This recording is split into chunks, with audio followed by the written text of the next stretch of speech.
hopefully all of you guys, and if you didn't see this, the FRQs that I've assigned, the ones that I'm going to assign you guys, I would like you to do those and then turn those in. You're not going to be great necessarily on accuracy. It's just going to be part of like kind of something for me to assess that you're still doing work, you're still actively engaged in class, since we're only going to be Zooming twice a week and things like that. It's just a way for me to kind of warrant giving you guys a grade, if that makes sense, because I don't think we're going to pass fail. I'm not really sure.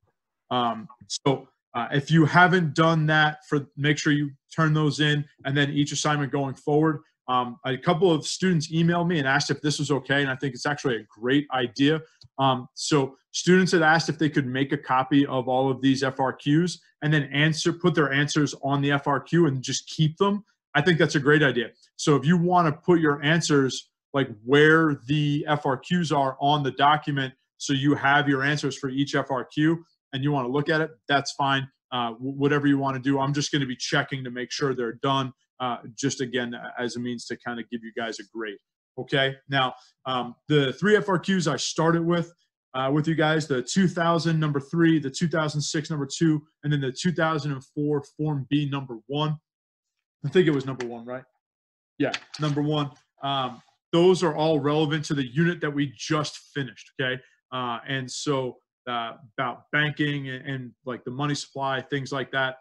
Now, if you looked at it, I'm having you guys do them all via the original guidelines, but I've put a modified version of the FRQ there for you. On the AP exam, you are not going to be required to draw graphs. However, I think there is a ton of merit in us doing these FRQs and having you guys draw the graphs to get the answers. So when it comes to you taking the home-based exam, you can just, even though you don't have to write it out on an answer key, you can just have a piece of scrap paper next to you, be like, oh, okay, all right, loanable funds, and just really quickly draw the loanable funds market and make sure you know how it functions. So when you're writing out your answer, you have something to reference, something that's concrete that you know for a fact is going to give you an answer. Okay, and so that's kind of why I wanted you guys to use the original questions. All right. Anybody have any questions about how this is going, like the format of class, anything before I get into the review? I've already started setting up question number 1, the graphs on the whiteboard. So when I go to the whiteboard, we'll be able to go through this really quickly. And again, normal format as I'm going through. If you have any questions, just unmute yourself or type it in the chat, and I will get to it. Okay, so before I get started, anybody have any questions about anything going forward or about anything in the past? Just open floor. No? Okay. If I started a poll and asked how many of you have pretty much just quit at this point, what percentage do you think would respond with yes? High. Yeah. It's increasing every day. Yeah, right. So we are increasing at an increasing rate. I'm not even like done. I'm just confused in all my class. Like econ's so hard. Yeah. Hard without. Well, that I understand about. I mean, it's tough when you're expected to teach yourselves a lot of stuff, and there's only so much, I guess. You know what I mean? Like, especially in our class, there's only so much that can really get done via Zoom. So for that, I do sympathize, and that's a big reason why I'm having the office hours. A couple people came on Monday, asked me some questions for clarification, went over a couple things, and that's what it's there for. It's for that more kind of, I guess you could say, like one-on-one or small group interaction, where if you have a specific question, you can come see me. But that's that. And I'm going to do office hours at least one day a week where I do them in the morning and in the afternoon, so both classes are available to come see me. All right? All right. Anything else before we start? Okay. All right. So let's get to it. So we are on the Macro 2000 number 3. Okay. And again, for those of you who are on the document, I like to use the control find or the find function in the doc just to get me to where I need to go. It kind of makes navigating the doc a lot easier. So here we go. When are we going to review micro? That's a very good question. So the plan is this. Your AP exam is I believe it's what, 4 weeks away? About three 3 weeks away. Okay, so I want to do a week and a half of macro and then like a week and a half of micro. So I've given you guys the ultimate review guide. I have given you now all of the published FRQs in 2 documents for you to review. I have office hours for you to come and ask specific questions, or I can do like individual review. And then I plan on doing these FRQs as prep going into the AP exam. So that is kind of where I'm at with that.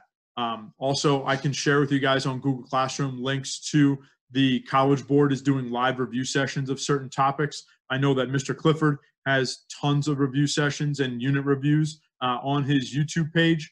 And again, if you want, and I mean, look, even if it's not within the office hours, guys, if you want me to go over something and you want to do an impromptu Zoom meeting, that is completely fine. So you can just email me. We can set up a time. I'm pretty much available. And every day is like you guys. Every day is pretty much the same. So you just let me know, and I can work it around my Zoom schedule with my other classes in this class and stuff like that.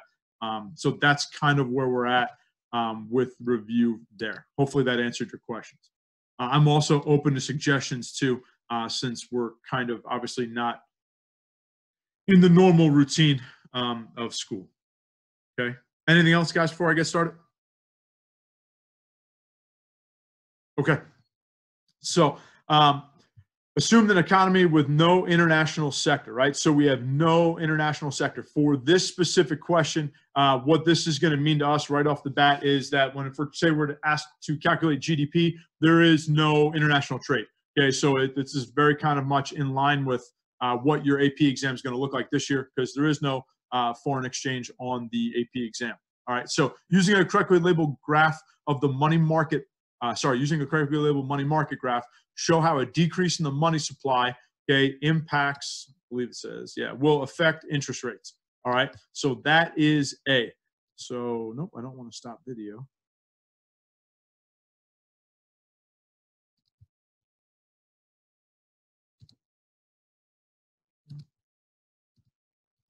All right, so let's look at 1A, okay? So for 1A, on the whiteboard, we have, sorry.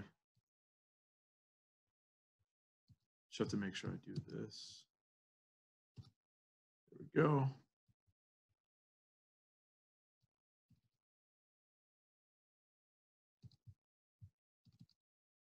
All right, here we go.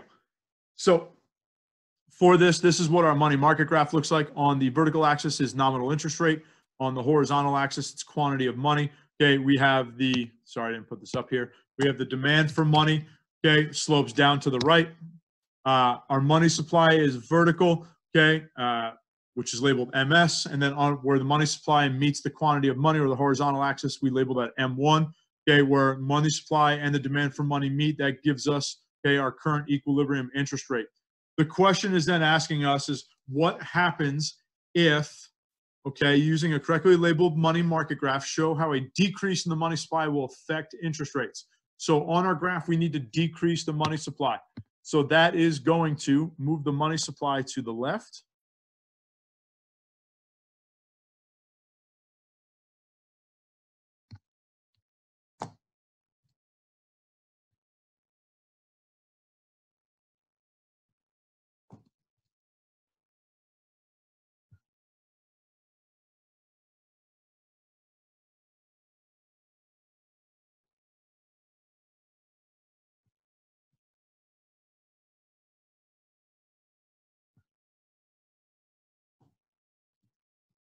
Okay, as a result of us decreasing the money supply, nominal interest rates are going to increase from IR1 to IR2. Okay, so that is the answer for A. Again, if you have any questions, just unmute yourself and ask, or type in chat so I get at least a notification, because right now my screen is just a whiteboard and myself talking.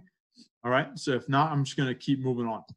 B, explain how the change in the interest rate you identified in Part A will directly affect each of the 3 components of aggregate demand for this closed economy.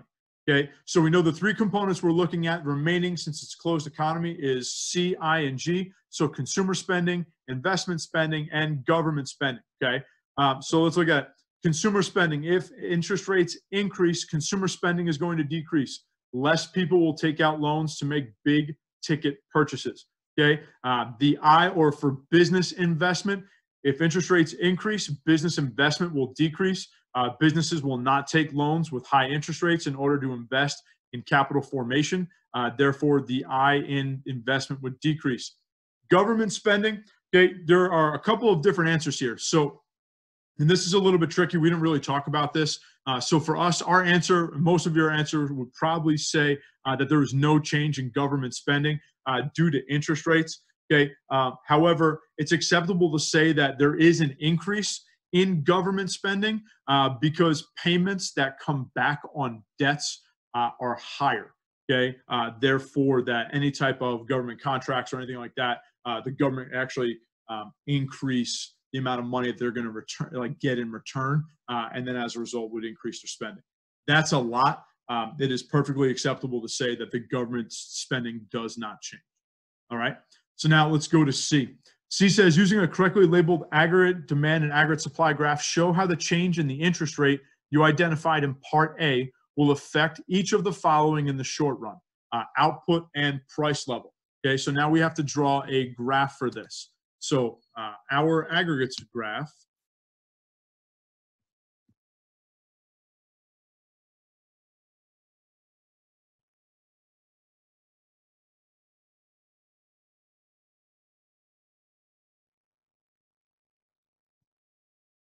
now for this, we don't have, did it say it's in equilibrium? I can't remember.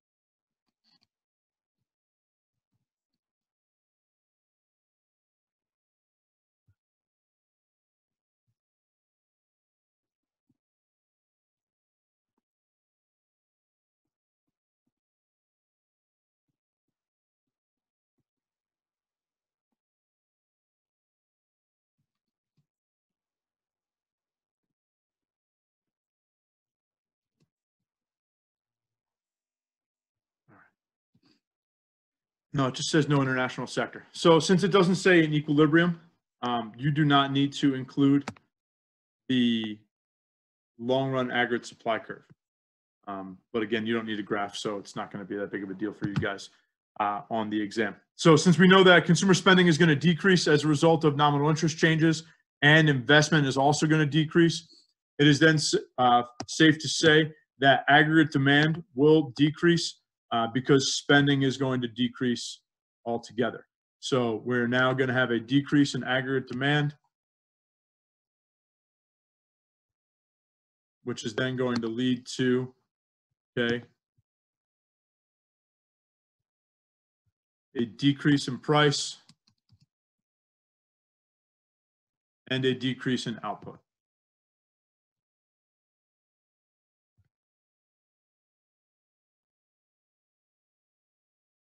Okay, and that is it for 2000 FRQ number 3. Does anybody have any questions about that?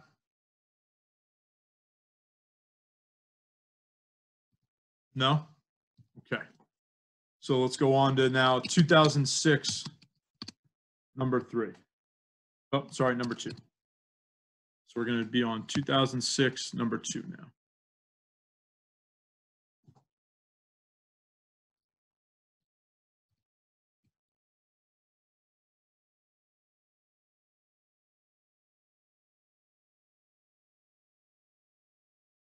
Did I mislabel that right? Yeah, I guess it's 2006 number 3. Sorry. Wait a minute. What did I just do wrong here? 2006 number 2.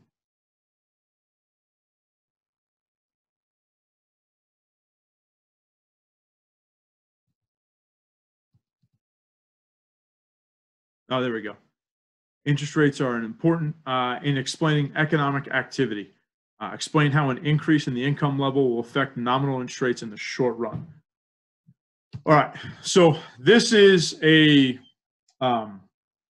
very tricky one, and the reason why it's tricky is because the way that we're going to respond to income increases and the demand for money is a little bit different than what we've been thinking, or at least what we've been talking about.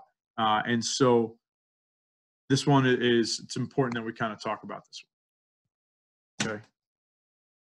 I'm just going to put NIR for nominal interest rate for the sake of time and area.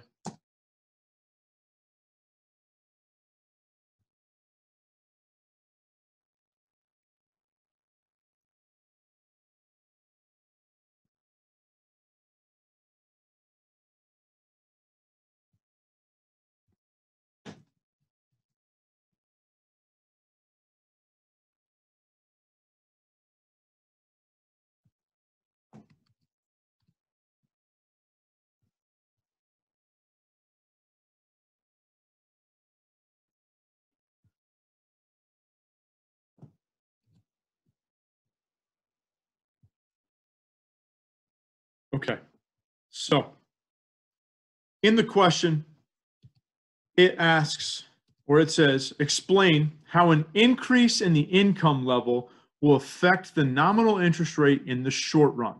Okay, income is a shifter, okay, of the demand for money inside of our money market graph.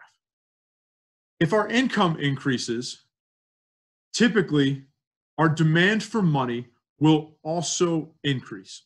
And the reason being is this: if I have more income, my expenditures are actually going to increase. We've been talking about and thinking about it like, well, if I have more income, my demand for actual cash will be less. And that remains true only if your spending habits do not change, right? So at some point, we have to imagine that either Americans have some threshold, or not Americans, but people either have a threshold to say, you know what, this is how much I need to spend. Anything I get in excess of this, I'm not going to spend or change my spending habits. But the reality is that that's pretty much not true. I mean, think about it yourself. I'm sure there are times where you've said to yourself, well, hey, man, if only I had more money, I would go here or here or here, right? I mean, there were jokes being made at the beginning of all this, how cheap flights were and things like that. And just so as our income increases, so does our expenditures. So in this example, if income increases, our demand for money, whoa, that's not what I wanted to do. Our demand for money is also going to increase.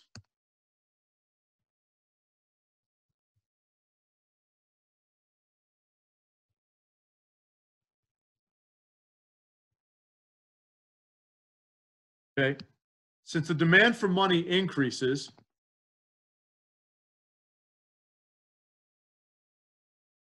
so will interest rates.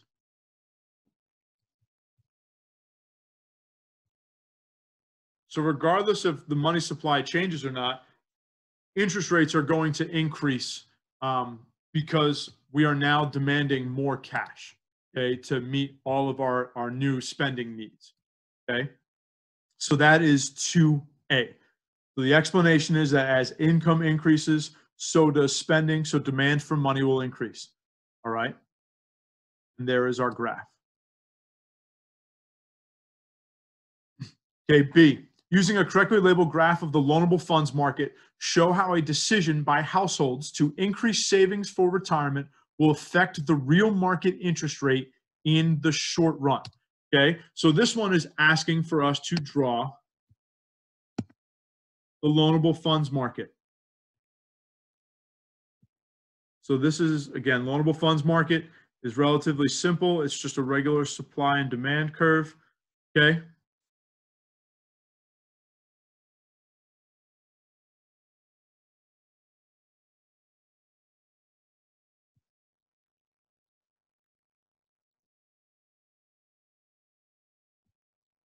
No.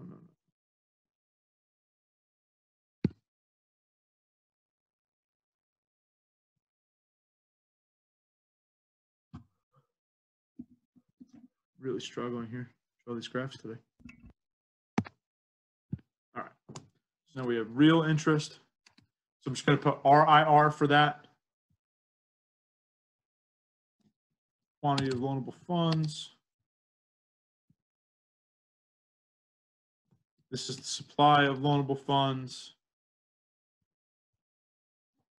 Demand for loanable funds. Demand for funds.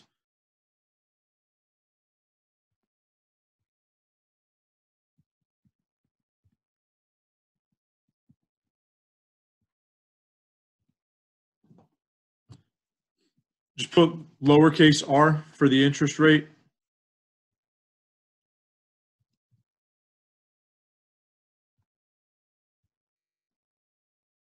Okay. So if households increase their private savings, that means that households are going to be spending less money and then putting more money into the banks. Since we know that the loanable funds, or the amount of money that is available for people to borrow, is from the loanable funds market, if individuals increase their private savings, what's going to happen is that in our loanable funds market, we are going to see an increase in the supply of loanable funds. If our loanable fund supply increases,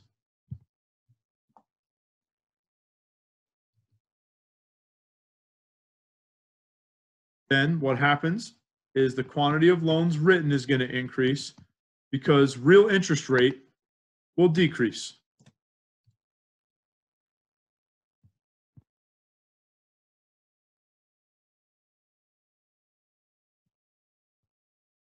Okay? So this is B. All right? There's going to be an increase in the supply of loanable funds, which will lead to a decrease in the real interest rate. Okay? Any questions about that? All right. Now for C, suppose that the nominal interest rate has been 6% with no expected inflation. So we have no expected inflation. We're willing to keep nominal interest rate at 6%. So that means that interest rates with inflation included equals 6%. If all of a sudden now we want to add inflation, right? So we expect inflation is going to be 2%. We now have to determine the values of both our new nominal interest and our new real interest rate. Normally, we've been kind of programmed to think, oh, well, nominal interest, 2% inflation, nominal interest isn't going to change because nominal accounts for inflation, only real will change. But in this case, that's not true. Since we had no inflation to start with, and now we have expected inflation, our nominal interest rate is going to be 8%. We have to add that 2% of expected inflation to our current nominal rate to get the new nominal rate after expected inflation. Our real inflation rate now will be 6% because now we have a new nominal interest rate of 8%. We have to subtract the inflation to get the real interest.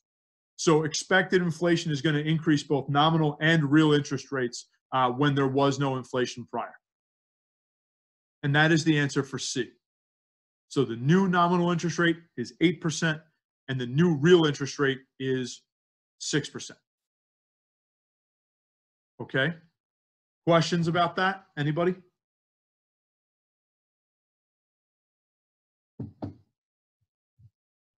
No? Nothing? All right, cool. I'm going to clear the whiteboard. Okay, and now we're going to do the last one. All right, so our last one here is 2004. Sorry, notebook. 2004, Form B, number 1. Okay, and this is an example of one of the more like the older kind of cumulative style exams, or questions rather. Here we go, 2004, B, number 1. All right. Now, assume that a country's economy is in equilibrium. Okay, using a correctly labeled graph of the aggregates model, show how an increase in the price of oil, an important natural resource, will affect the following in the short run. Okay, so first thing we got to do is we got to draw our aggregates model. If those of you who've been paying attention to the market, this is a pretty interesting question considering the oil economies, or at least oil futures contracts right now.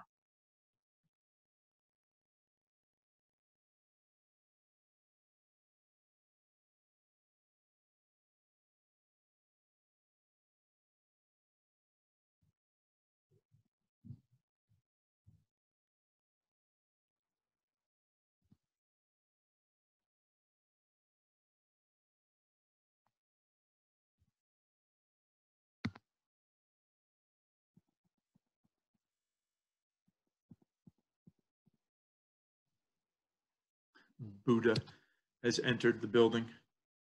Hello, Buddha.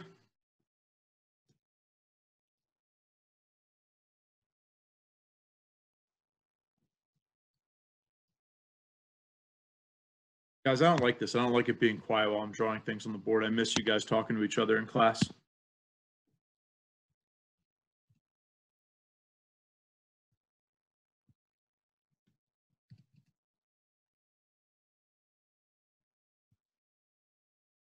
Says we're in equilibrium, right?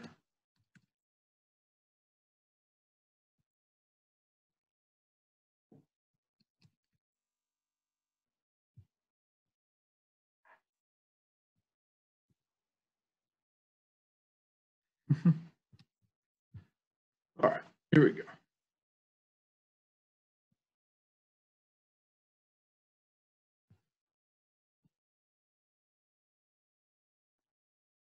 No, didn't want to do that.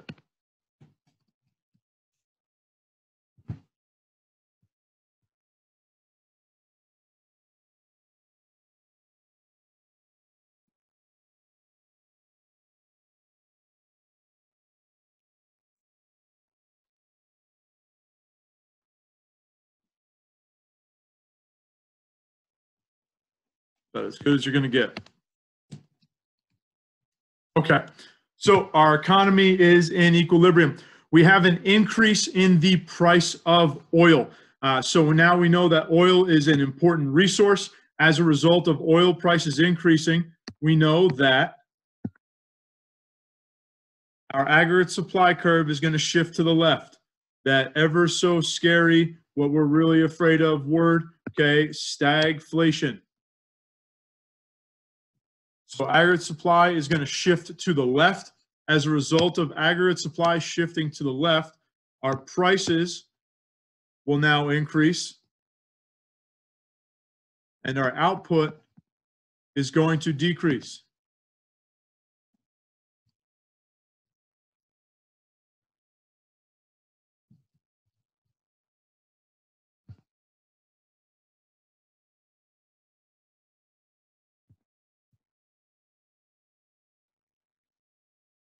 All right, whatever. I think I just made it worse trying to fix my terrible lines there. But I think you guys get it. Okay, so that is the answer for A. Aggregate supply is going to shift to the left. Output is going to decrease, and price level will increase. Okay. B, using a correctly labeled graph, show how the increase in the price of oil affects the short-run Phillips curve. All right, so now we got to draw our Phillips curve. Okay, and as you can see, this is a cumulative question, so it's calling on you guys to utilize all of the skills that you have learned so far across graphs in this class. There will still be questions like this. You just don't get graded now for your graphs anymore.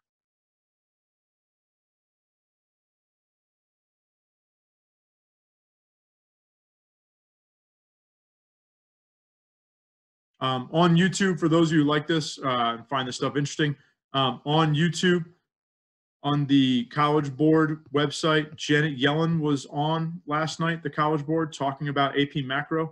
She used to run the Fed. If that's something you're interested in. Oh, what am I doing? We don't have to do this Phillips curve.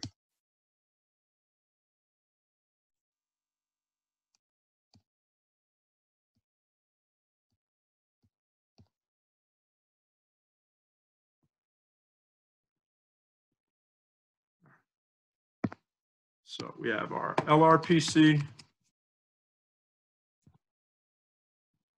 have our SRPC, we have unemployment on the bottom, we have inflation on the top, So in our aggregates model, we have stagflation.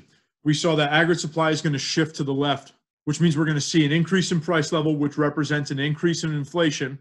And okay, we have an increase in we have a decrease in output, which leads to an increase in unemployment.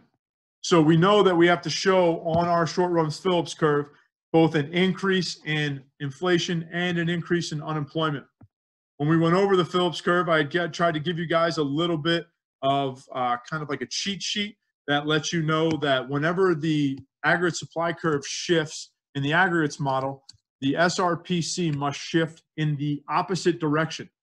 Okay, and so in this case, our short run Phillips curve is going to shift out to the right, which is now going to allow for us to show both an increase, okay, in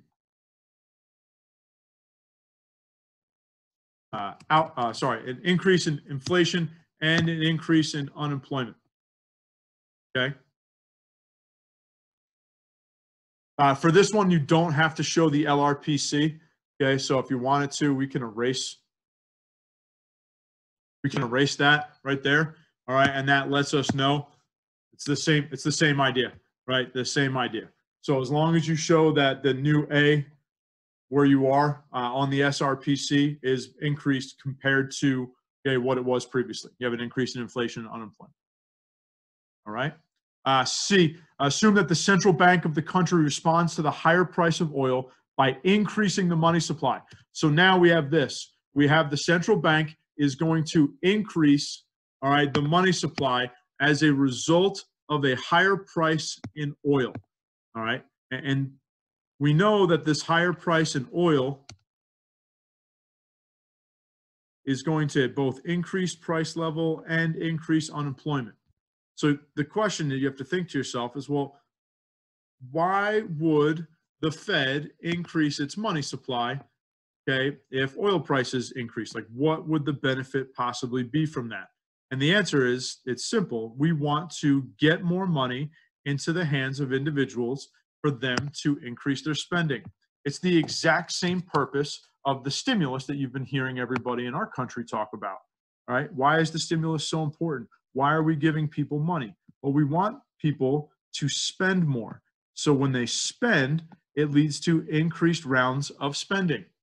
If you are reading or read any like business websites, they're talking about the fact that our economy has a lot of goods that have inelastic demands. And that's why it's kind of bad. So there's tons of stuff and concepts that we have talked about inside of class that are currently showing up, in the economy, in like the news today, that, if you guys have been paying attention, you find this stuff interesting. This is all stuff that you can kind of pick up by reading articles and watching TV currently. All right. So we have our money market graph.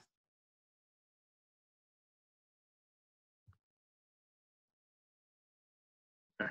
So inside of our money market graph, we know that the Fed is going to increase, all right, the money supply. So if the Fed increases the money supply, all right, that means we're going to shift the money supply to the right. As a result of that, we know nominal interest rates are going to decrease.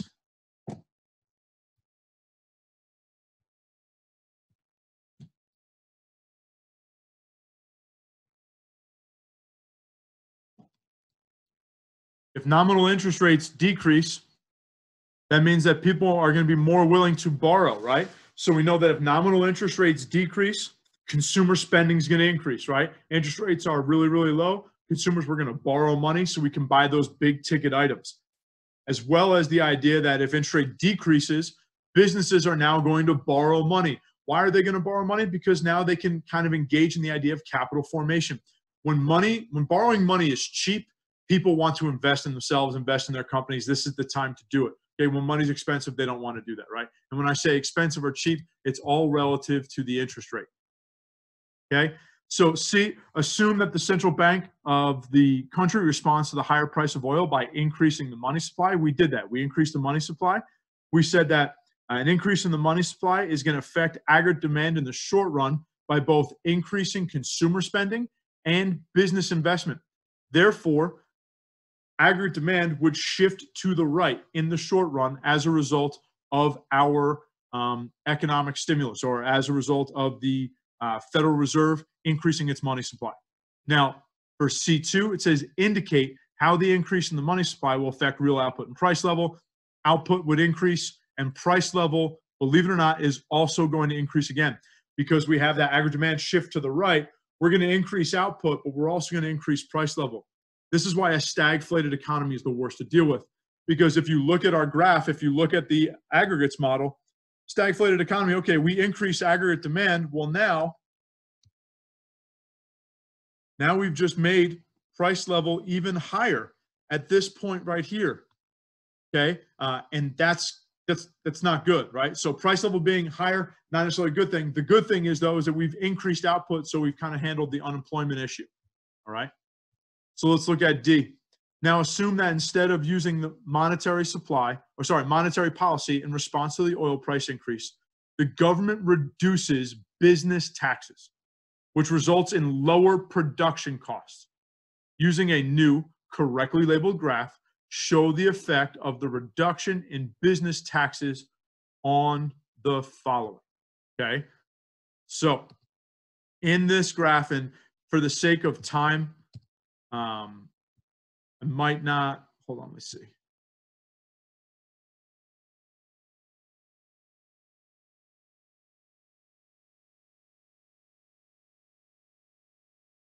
All right, so in this graph, you don't need to include the LRAS just for the sake of trying to get this done, and the fact that they don't make you do that, right, for this. And again, you won't have to do this in the AP exam, but in our model, we know this. If there is a tax that is going to reduce business costs, right? So we know, because we've been talking about this ad nauseum in class, when we have taxes and subsidies, we know it always is going to impact the supply of goods in a market. So for this example, since we're going to have a business tax that is going to allow us, I'm not going to do all the labeling right now, just try and get this done, guys, okay? Because we have a tax that's going to reduce the cost of production, we know that production will increase. So this is a scenario where we're going to see an increase in aggregate supply. Ooh, I didn't mean to do that.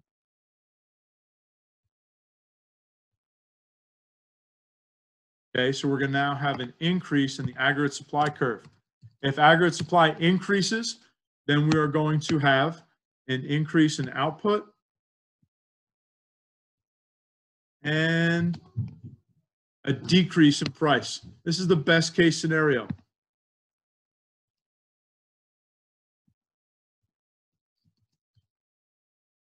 And our output is going to increase.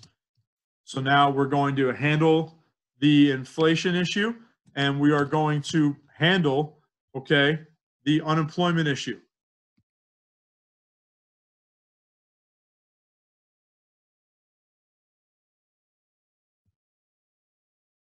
All right. So the question specifically asks,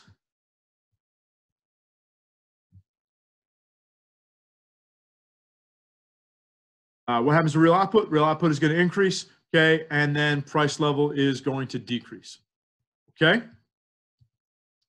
That is it. That's all I have for you guys right now, okay?